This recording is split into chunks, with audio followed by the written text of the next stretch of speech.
যুক্তরাষ্ট্রের ক্যালিফোর্নিয়ায় অঙ্গরাজ্যের ওকল্যান্ডে এক কিশোর চালকের বেপরোয়া গতি কেড়ে নিল ৩ জনের প্রাণ।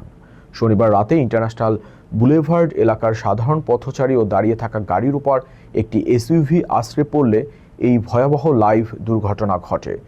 ওকল্যান্ড ফায়ার ডিপার্টমেন্ট জানায়, রাত 11:15টার দিকে একটি গাড়ি নিয়ন্ত্রণ হারিয়ে প্রথমে রাস্তার পাশে পার্ক করা গাড়িতে ধাক্কা দেয় এবং পরে দ্রুত গতিতে ফুটপাতে উঠে পথচারীদের পিষে ফেলে। ঘটনাস্থলেই ৩ জন নিহত হন এবং আশঙ্কাজনক অবস্থায় বেশ কয়েকজনকে হাসপাতালে ভর্তি করা হয়েছে। ঘটনার পরপরই অভিযুক্ত অপ্রাপ্তবয়স্ক চালক দুর্ঘটনা কবলিত গাড়ি থেকে নেমে পালিয়ে যাওয়ার চেষ্টা করে। তবে উপস্থিত সাধারণ মানুষ ও প্রত্যক্ষদর্শীরা তাকে লাইভ হাতে নাতে ধরে ফেলে এবং পুলিশ না আসা পর্যন্ত আটকে রাখে। এই ঘটনায় চালক নিজেও সামান্য আহত হয়েছেন।